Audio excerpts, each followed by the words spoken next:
Welcome back to a 90 Kids Guide to Television. I'm Jonathan, and today we talk about the Superman show that I grew up on, Lois and Clark: The New Adventures of Superman. This came out when I was a kid, so I used to watch it all the time, and I loved it. It's not your normal superhero show. It's a spin on it. It's a romantic comedy that superhero stuff happens in the background. Like a lot of superhero shows, they have that romantic interest, but that's not the meat of it. The meat of it is the superheroics. But this show, the meat of it was the romance. It was very much like Spider-Man when Stan Lee was writing it. Peter Parker was the star. Spider-Man was a supporting character. Well, this show's very much. It's about Clark Kent, and Superman was a supporting character. It was interesting the way they did it, and it just worked.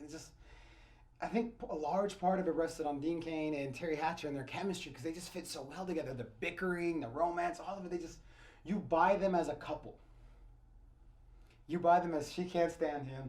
He's crazy about her, and slowly he wins her heart. It's such a 90s trope that they don't really do on television anymore, and I miss it. It was fun. Like the slowly falling in love through years and years of back and forth bickering. Romance. But it was fun. It's also one of the few versions of Superman where Jonathan Kent doesn't die. But it's kind of a cool thing because the Kents in the show are so perfect, so loving, caring.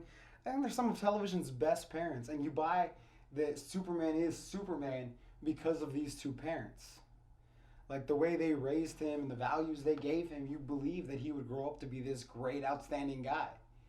And then you have Lex Luthor, who is charming and dangerous, which is fun. You have Perry White and his obsession with Elvis Presley, which is beyond amazing. Season 1, you have Cat Grant. Season 1, you have Cat Grant, who you may know from the new Supergirl show. Well, but in this one, she was like a crazed, she was trying to hook up with Superman so hardcore. It's funny. And then you have both Jimmy Olsen's. The first one was really cool, but the second one is just so perfect for the show. It's like that whole cast was just perfection. And they had cool things like H.G. Wells would show up with a time machine and take them through time. You had Superman meeting other Kryptons and wearing the black suit and it getting all dark. And then you have that crazy cliffhanger that the show just ends on. Like, I need to know what happens next. So I'm really hoping, they've announced that that Brandon Routh's Superman is going to be Christopher Reeve's first two Supermans and his Superman Returns as a sequel to that. So I'm hoping they bring back Smallville. I'm hoping this Dean Cain and Terry Hatcher show up.